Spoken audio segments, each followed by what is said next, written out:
Hello students, आज हम पढ़ेंगे आत्मकथा का आगे का भाग। तो कवि कहता है कि यह विडंबना अरी सरलते तेरी हंसी उड़ाऊं मैं, कि ये कैसा मेरा दुर्भाग्य है, ये मेरी कैसी जीवन की परिस्थिति है कि मेरे जीवन की जो सरल भोली कहानी है। सरल भोली कहानी कैसे है?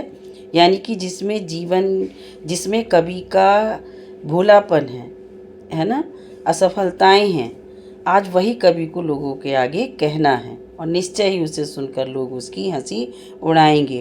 और अगर वो ऐसा करता है तो वो मानो स्वयं ही अपनी हंसी उड़वाएगा अपने जीवन की सरल कहानी की। भूले अपनी या प्रवंचना औरों की दिखलाऊं मैं। और अगर कभी लोगों के आगे अपने जीवन की कहानी को प्रकट करता है तो या तो उसमें उसकी भूलें हैं और लोगों के द्वारा दिए गए धोखे हैं। प्रवंचना, धोखे।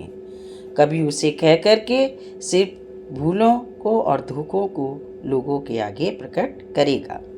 आगे कभी कहता है अपने जीवन के सुखद पलों को याद करता है। उज्ज्वल गाथा कैसे गाऊं मधुर चांदनी रातों की। कभी कहता है कि मैं उज्ज्वल गाथा यानी कि जो मेरे जीवन की सुख भरी कहानियाँ हैं वो मैं कैसे लोगों के आगे प्रकट करूं। कैसी कहानियाँ हैं? मधुर चांदनी रातों की। जब मधुर चांदनी रातों में कवि ने अरे खिलखिलाकर हंसते होने वाली उन बातों की, कवि ने अपनी नायिका ने हंसते खिलखिलाते हुए बातचीत की थी। ठीक है, यानी कि उसने भी अपने जीवन में सुखद पल बिताए थे। लेकिन मिला कहाँ वह सुख जिसका मैं स्वप्न देखकर जाग गया। लेकिन अब वो यादें सब क्या बन चुकी हैं? सपना बन चुकी हैं। क्यों? क्योंकि उसकी नायिका का साथ उसे मिला ही नहीं। उसके जीवन का यह सुख उसे मिला ही नहीं। उसके संग जीने का जो उसकी जो इच्छा थी वो स्वप्न बनकर रह गई।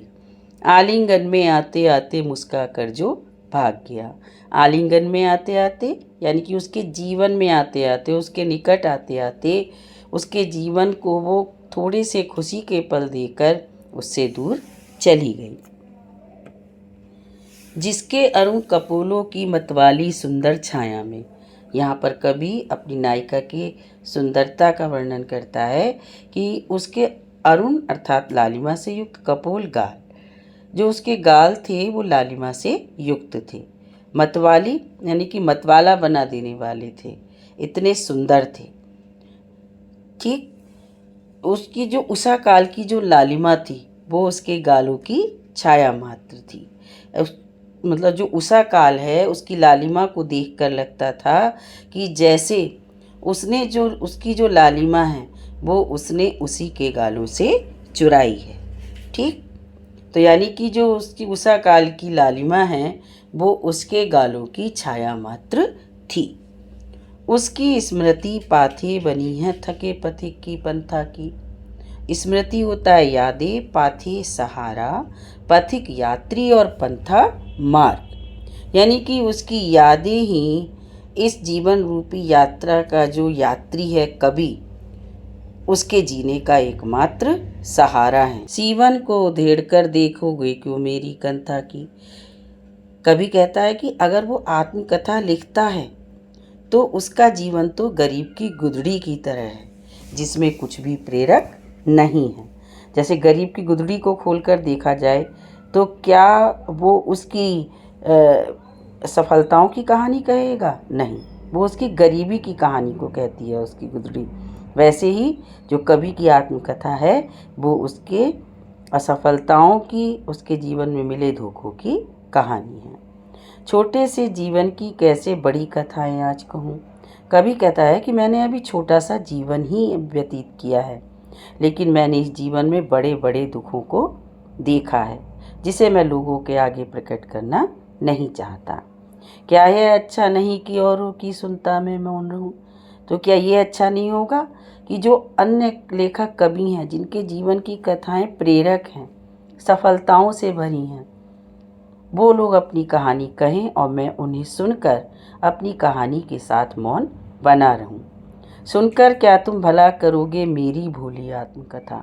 मेरी जो आत्मकथा है वो तो भोली भाली है, अर्थात सिर्फ मेरे भोलेपन की कहानी है, उसे भला सुनकर तुम्हें क्या मिलेगा। यानी कि समाज को कुछ भी प्रेरक नहीं मिलेगा। अभी समय भी नहीं, थकी सोई है मेरी मौन व्यथा। अभी उचित समय भी नहीं है। क्यों? क्योंकि मैंने अपने जीवन के जो दुख थे उसको बड़ी मुश्किल से अपने मन के किसी कोने में दबा के रखा है, और अगर मैं आत्मकथा कहता हूँ तो मेरे दुख सारे फिर से ताज़ा हो जाएंगे। मैं नहीं चाहता कि वो दुख फिर से प्रकट हों और मेरे दुख का कारण बने, मेरे गहरे दुख का कारण बने। आइए अब इसके महत्वपूर्ण प्रश्न देखते हैं। कवि के जीवन की क्या विडंबना है? तो कवि के जीवन की क्या विडंबना है कि उसका जीवन जो है भूलों और असफलताओं और लोगों की धोखों की कहानी है, और आज उससे स्वयं आत्मकथा के रूप में उन धोखों को, उन असफलताओं को लिखने के लिए कहा जा रहा है। नेक्स्ट आता है, कवि ने अपनी नायिका के विषय में क्या कहा है? तो कवि ने अपनी नायिका के विषय में कहा है कि वो बहुत सुंदर थी, उसके गालों की लालिमा के सामने उषा काल की लालिमा भी फीकी पड़ जाती थी, जो उसके जीवन में आते आते उससे दूर चली गई, और उसकी यादें ही कवि के जीने का एकमात्र सहारा हैं। कि नेक्स्ट क्वेश्चन है, अभी समय भी नहीं, कवि ने ऐसा क्यों कहा है? कवि अपना दुख अपने मन में रखना चाहता है, किसी के सामने प्रकट करना नहीं चाहता। वह अपनी कमजोरी और भूलों को याद करके अपने वर्तमान जीवन के दुख को बढ़ाना नहीं चाहता है। तो बच्चों, मैंने ये जो पैरा से रिलेटेड जो बीच में प्रश्न थे वो आपको बता दिए हैं, और जो अभ्यास प्रश्न है उसका वीडियो मैं जल्दी ही आपके लिए सेंड करूँगी, और इसकी व्याख्या व इसके अर्थ से लेकर आपकी कोई भी समस्या हो तो आप मुझसे कमेंट बॉक्स में पूछ सकते हैं। ठीक है बच्चों, धन्यवाद। All the best.